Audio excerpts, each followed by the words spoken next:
5 seconds. Start. उपाध्यक्ष महोदय, मैं समझता हूँ कि अब तक इस वैदेशिक नीति पर न केवल इस ओर के सदस्यों ने ही बल्कि दूसरी ओर के सदस्यों ने भी प्रधानमंत्री जी को धन्यवाद दिया है। इसलिए मैं अपनी तरफ से धन्यवाद देकर उनका बोझ बढ़ाना नहीं चाहता।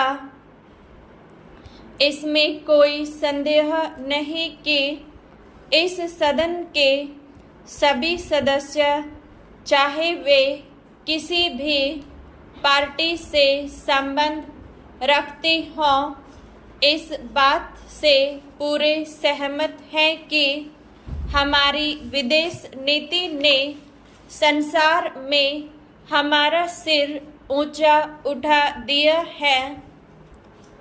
हमने पंचशील के सिद्धांतों को संसार के सामने रखा है।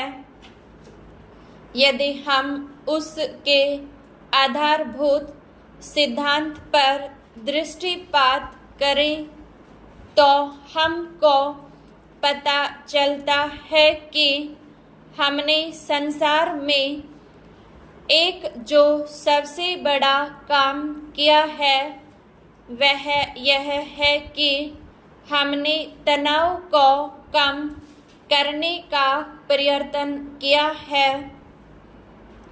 जिस समय हमने नई नई स्वतंत्रता प्राप्त की तो हमारे सामने बहुत से प्रश्न थे।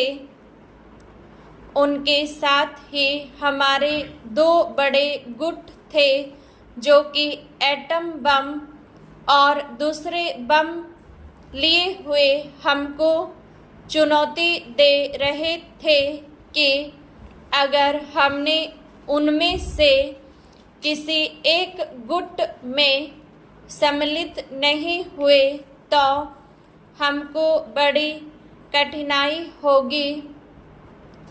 उस समय भी हमारे प्रधानमंत्री ने हमारे देश की वैदेशिक नीति को इसी स्तर पर रखा जिसके कारण आज हम संसार में अपना सिर ऊंचा उठा सकते हैं।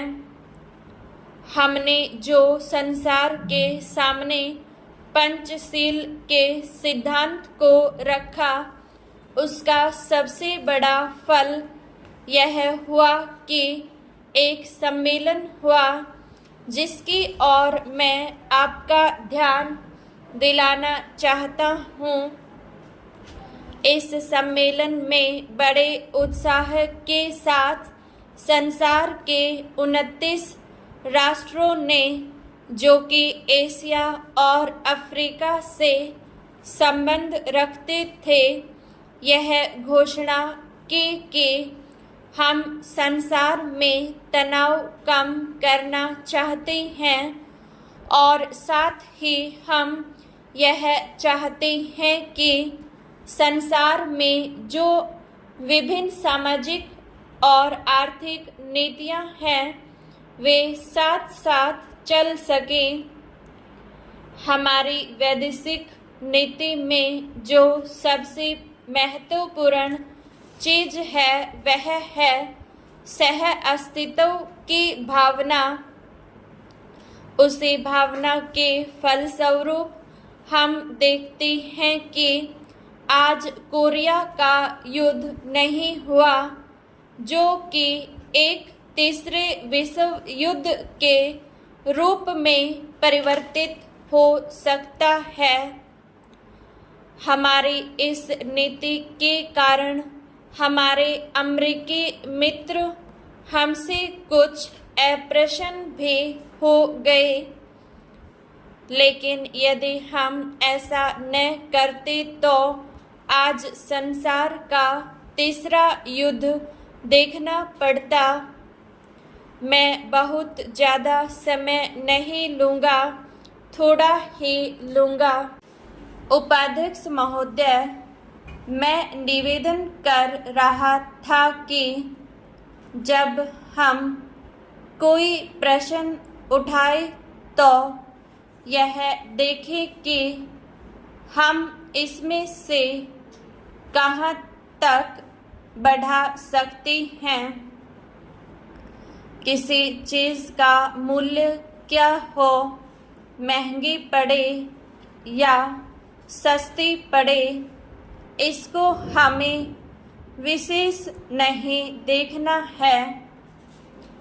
गांधी जी ने कितनी ही बार हम लोगों को यह बात समझाई कि मूल्य किसी चीज़ का रुपए पैसे में क्या है, यह कोई महत्व की बात नहीं है।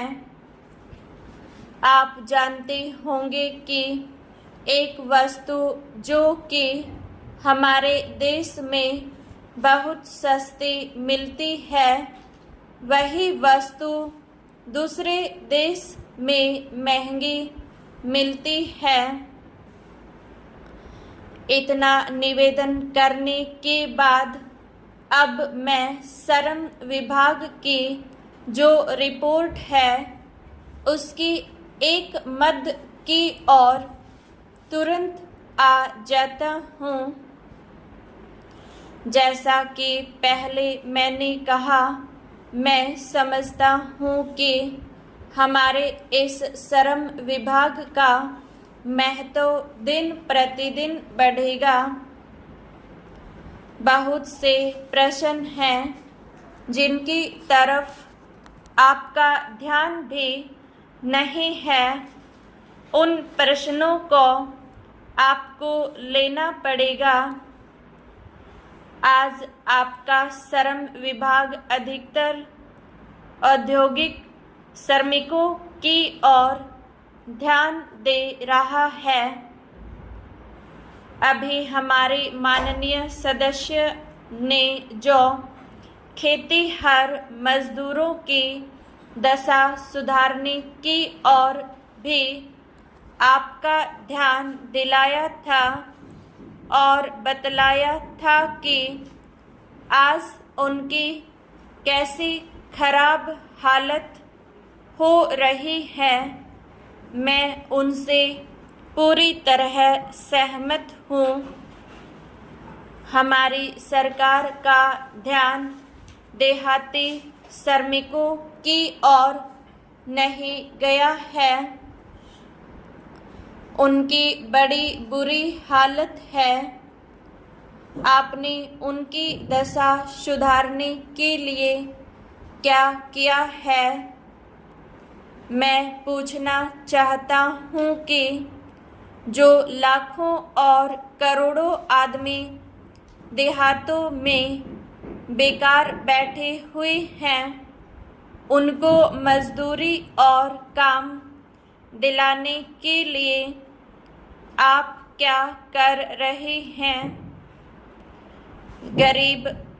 करीब 7 लाख आदमी नौकरियों के लिए प्रार्थी हैं, जैसा कि रिपोर्ट में लिखा है।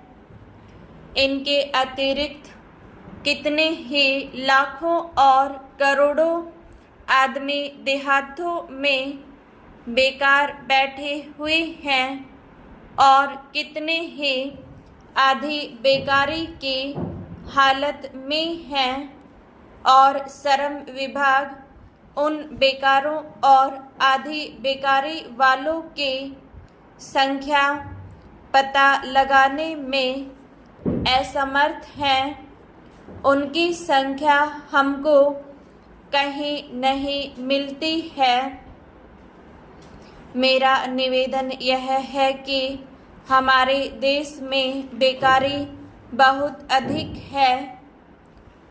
जितना अधिक हम बेकारी को दूर कर सकें, उतना ही अधिक हम अपने देश और समाज को सुखी बनाएंगे।